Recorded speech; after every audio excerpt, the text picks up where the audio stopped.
नमस्कार मित्रों। मैं डॉक्टर गणेश कुशवाहा आज आपके साथ चर्चा करता हूं इस विषय पर कि कला क्या है और इसकी हमारे जीवन में क्या उपयोगिता है।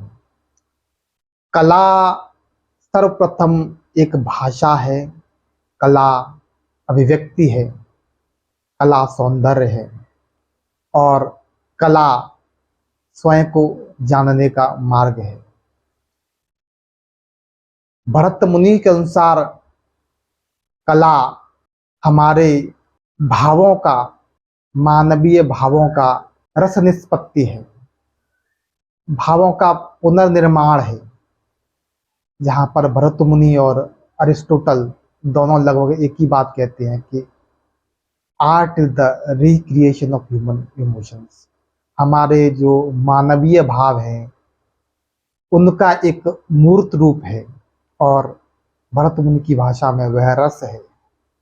किसी भी भाव को जब हम अपने जीवन में अनुभव करते हैं तो उस भाव से हम पर्सनली अटैच्ड होते हैं, सब्जेक्टिव होते हैं उस भाव के प्रति, इसलिए उसको हम एंजॉय नहीं कर सकते। लेकिन जब उस भाव को अभिव्यक्त किया जाता है किसी कलात्मक माध्यम के तहत, किसी डांस के तहत, किसी अभिनय के तहत, या किसी पेंटिंग या मूर्ति या फिर काव्य के तहत, तो हमारा एक ऑब्जेक्टिव पर्सपेक्टिव उस भाव को देखने का बनता है और उसी को ही भरत मुनि ने रस कहा है।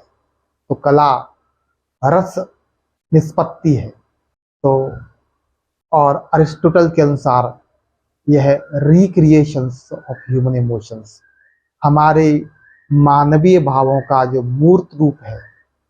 हमारे भाव एब्स्ट्रैक्ट होते हैं, अमूर्त होते हैं, जिनको देखा नहीं जा सकता, जो प्रतिपल चेंज होते रहते हैं, क्षणिक होते हैं। लेकिन जब कलात्मक माध्यम से कोई वह कविता का रूप लेते हैं, कोई कोई मूर्ति का रूप लेते हैं, कोई अभिनय का रूप लेते हैं, तो वह आ, वह आ, अस्तित्व, उनका अस्तित्व होता है, वह मूर्त रूप होते हैं। तो वह अभिव्यक्ति होती है, उसका एक्सप्रेशन होता है। और एक दृष्टिकोण से हम ये भी कह सकते हैं कला हमारे भावों की प्रगाढ़ता का, भावों की प्रगाढ़ता का जो अतिरेक हो जाना या फिर सरप्लस हो जाना है। जब हमारी ऊर्जा, हमारे अंदर का आनंद जब इतना समग्र, इतना सरप्लस हो जाता है कि फूटने लग जाता है, तो वह कला बन जाता है। जब कोई व्यक्ति अत्यधिक प्रसन्न होता है और प्रसन्न होकर गुनगुनाने लगता है, तो वह सही अर्थों में क्रिएशन होता है, कला होती है। जब कोई व्यक्ति आनंद से नाचने लग जाता है, गाने लग जाता है, या पेंटिंग बनाता है या कविता लिखता है, इसके अंदर का जो आनंद है वो इतना ज़्यादा, उसके अंदर की ऊर्जा है उतनी ज़्यादा प्रगाढ़, उतनी ज़्यादा प्रभावशाली हो जाती है कि वह अभिव्यक्ति के रूप में फूटने लग जाती है। तो वह कला का एक शुद्धतम रूप है। तो कला हमारी, कला का जो शुद्धतम रूप है वह हमारी आत्म अभिव्यक्ति है। अब हम बात करते हैं कला के उद्देश्य के बारे में। तो कला के मुख्य रूप से हमारे जो शास्त्रों में 3 उद्देश्य बताए गए हैं। पहला उद्देश्य आर्ट फॉर मेकिंग मनी, कला पैसा कमाने, कला धनोपार्जन के लिए। तो यदि हम किसी भी कोई भी बाहरी उद्देश्य को कला के माध्यम से पूर्ण करते हैं, अपने कला की उपयोगिता के तहत किसी भी जो किसी का भी पर्पस सॉल्व करते, किसी के घर की पेंटिंग बनाते हैं, किसी घर का म्यूरल बनाते हैं, किसी के होटल का स्कल्पचर बनाते हैं, मूर्ति बनाते हैं, या फिर कोई उद्देश्य को पूर्ण करने के लिए हम कविता लिखते हैं, संगीत लिखते हैं, नृत्य करते हैं, तो वह कमर्शियल आर्ट में आ जाता है, वह कला धनोपार्जन के लिए है। और दूसरा जो उद्देश्य है कि art for passing the message, कला मैसेज पास करने के लिए। जब हम कोई सामाजिक मैसेज, कोई कोई कोई संदेश लोगों तक इफेक्टिवली पहुंचना चाहते हैं, तो कला एक सशक्त माध्यम हो जाता है। तो इसलिए अधिकतर कला का उपयोग एडवर्टाइजिंग में, मार्केटिंग में, ब्रांडिंग में कलाओं का उपयोग किया जाता है। पेंटिंग, स्कल्पचर्स या प्रिंट मीडिया, वीडियो,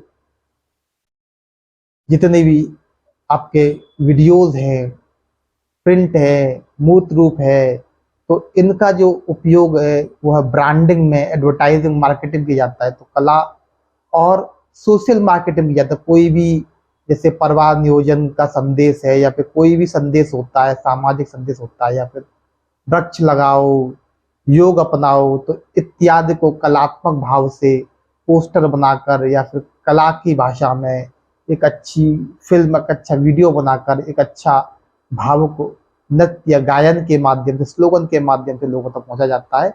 तो art for passing the message होता है। और तीसरा जो उद्देश्य कला का है वह है आत्म साक्षात्कार के लिए।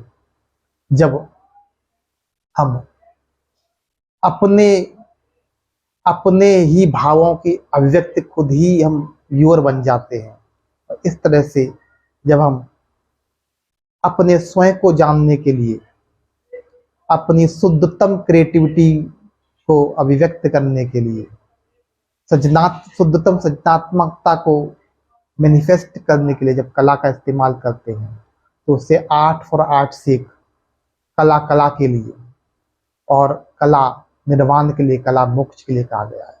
तो यह कला का शुद्धतम स्वरूप होता है। और अधिकतर जो कला शिक्षण संस्थाएं होती हैं, जो भी किसी भी विधा में, नृत्य में, वाद्य में, पेंटिंग में, स्कल्पचर में जो प्रोफेशनल डिग्रीज देते हैं, उनका जो मुख्य लक्ष्य होता है कि कला के शुद्धतम रूप को किसी व्यक्ति के अंदर,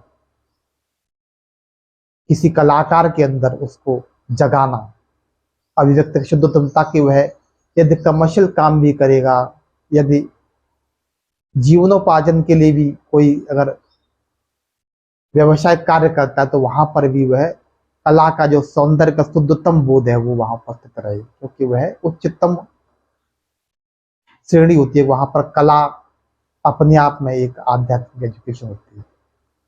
अब हम बात करते हैं कि कला की हमारे जीवन में उपयोगिता क्या है। तो जैसा कि मैंने पहले कहा था कि कला एक भाषा है, एक अभिव्यक्ति है, कला सौंदर्य है, कला आत्मज्ञान है। तो भाषा का हमारे जीवन में बहुत ही महत्वपूर्ण स्थान है। हम लोग अमीबा से जानवर, जानवर से बंदर, बंदर से जो इंसान बने हैं, इंसान बंदर से इंसान बनने की प्रक्रिया में कला का एक महत्वपूर्ण योगदान रहा है। क्योंकि जब आदमी के पास भाषा नहीं थी, बोलने वाली भाषा या लिखने वाली भाषा नहीं थी, उस वक्त जो पहली भाषा जो आदमी के पास रही थी वह कला थी। क्योंकि जब आदमी जंगलों में भटकता था, रोज सुबह खाने की तलाश में निकलता था और जंगली कंद मूल फल प्राप्त करके या फिर किसी जानवर का शिकार करके वह अपना शाम तक का भोजन जुटा पाता था, तो उसके पास वक्त ही नहीं होता था कि अपने बारे में कुछ सोचे।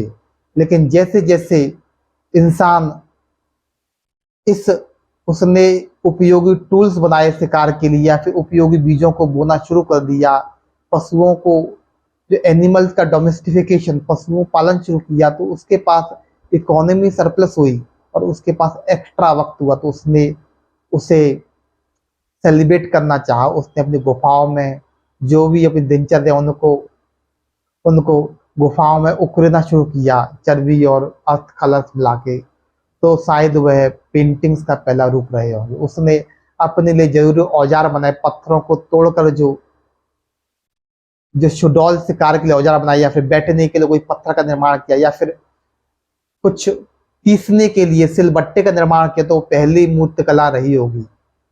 और उसने जब किसी पत्थरों के जोड़कर किसी किसी आशय का निर्माण किया होगा, तो पहला वो स्थापत्य कला रही होगी। तो इस तरह से जैसे जैसे आदमी का विकास हुआ और उसको वक्त मिला, तो उसने अपनी अभिव्यक्ति गुफाओं में या फिर किसी यूटिलिटेरियन ऑब्जेक्ट को बनाने में शुरुआत करी। तो इस तरह से जो कला एक प्राइमरी भाषा, एक यूनिवर्सल भाषा है, और इससे बेसिकली एक व्यक्ति जो अपने जीवन भर में जो कुछ भी सीखता है, जो बंदर होते हैं, जानवर होते हैं, वो जीवन भर जो भी सीखते हैं उनके पास भाषा नहीं होती, इसलिए वो अपने अनुभव को, अपनी सीख को लेके मर जाते हैं, वो किसी को दे नहीं पाते। लेकिन इंसान ने कला जैसी अभिव्यक्त की भाषा को अपनाकर अपने अनुभवों को गुफाओं की दीवारों पर उकेरना शुरू कर दिया। आग को कैसे जलाते हैं, शिकार कैसे करते हैं, टूल्स कैसे बनाए जाते हैं, किस प्रकार के औजार होते हैं, तो आने वाले पीढ़ी को उन्हें समझने और अपनाने में अधिक मेहनत नहीं करनी पड़ी।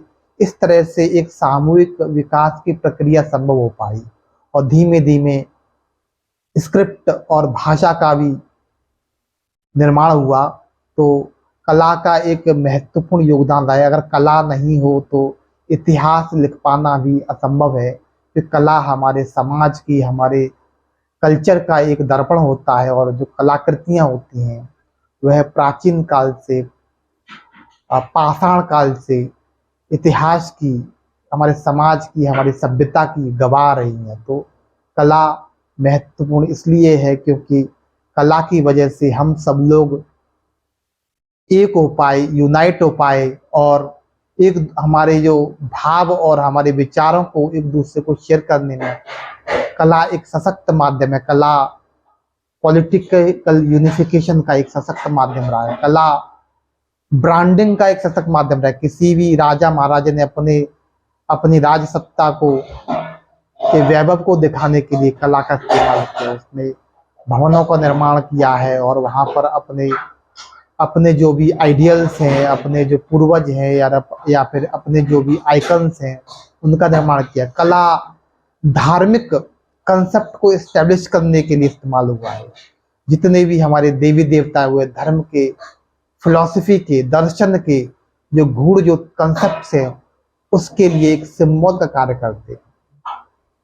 एक क्योंकि जो विचार होता है वो इतना स्टेबल नहीं होता, क्योंकि विचार के लिए जब हम कोई आकृति गढ़ते हैं, जो भी हमारे देवी लक्ष्मी, सरस्वती, दुर्गा, शिव और जितने भी देवी देवता हैं, वह एक आइकन के रूप में, वो एक आइडिया, एक कंसेप्ट है, उसको डिफाइन कर। जैसे कि कोई कंपनी का लोगो होता है, वह कंपनी के एट्रीब्यूट्स को दर्शाता है। इसी प्रकार जो धार्मिक, जो हमारे देवी देवता आइकन्स होते हैं, वह भी जीवन के महत्वपूर्ण कंसेप्ट्स को दर्शाते हैं, और कला के माध्यम से उनको मूर्त रूप दिया जाने लगा। और इससे क्या है ना कि पॉलिटिकल यूनिफिकेशन, धार्मिक यूनिफिकेशन, धार्मिक एकमत हो जाना, और इस तरह की घटनाएं, इस तरह सभ्यता में जो महत्वपूर्ण विकास हुए।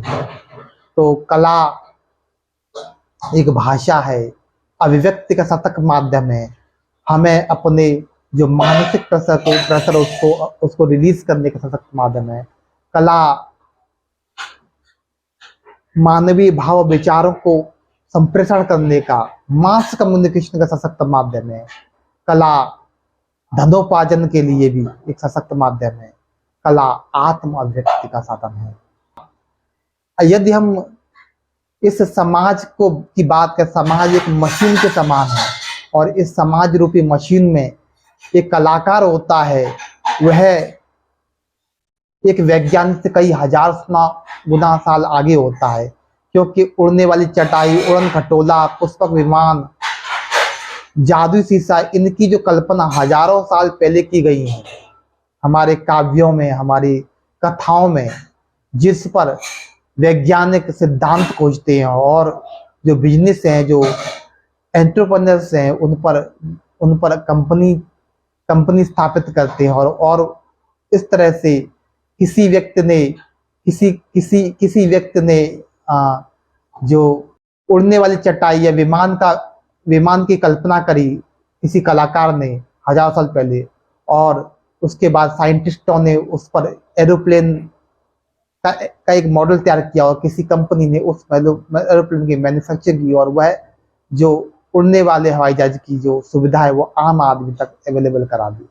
तो कलाकार, एक वैज्ञानिक और एक बिजनेसमैन, ये इस समाज रूपी मशीन में, एक कल्चर रूपी मशीन में एक चेन में काम करते हैं। और कलाकार वह पहला व्यक्ति होता है जो समस्याओं को आइडेंटिफाई करता है, और समस्याओं को एस्टेब्लिश करता है, जिस पर रिसर्च होते हैं, वैज्ञानिक रिसर्च करते हैं, थ्योरी थ्योरी बनती है, और थ्योरी को जो उपयोग करके समस्याओं को, मानवीय समस्याओं को, मानवीय समाज की जो उन्नति के लिए समस्याओं को जो रियल टाइम में जो सॉल्व करते हैं, वो बिजनेसेस होते हैं, हमारे यहाँ की इंडस्ट्रीज होती हैं।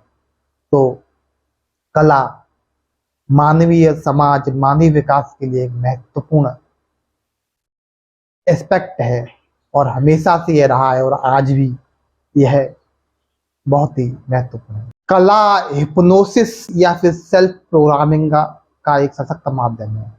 ये मनुष्य शरीर मन इस दुनिया का सबसे परिष्कृत कंप्यूटर है, और इसको प्रोग्राम करने के लिए, इसको हिप्नोटाइज, इसके अंतर्मन को प्रोग्राम करने के लिए कला एक सशक्त माध्यम है। इसीलिए एडवर्टाइजिंग में कला का वीडियोज, इंटरेस्टिंग वीडियोज बनाकर, इंटरेस्टिंग प्रिंट मीडिया ऐड बनाकर, इंटरेस्टिंग मूर्तियां या स्थापत्य बनाकर मानवीय मन को जो संदेश दिया जाता है, वह एक सशक्त संदेश होता है, वह हमारे डायरेक्टली अंतर मन में फीड हो जाता है। तो मानवीय मस्तिष्क को, मानवीय मन को प्रोग्राम करने का कला एक सशक्त माध्यम से इस कला के तहत हम कोई अपने बात को इफेक्टिवली कह सकते हैं, और इफेक्टिवली दूसरे से मनवा सकते हैं।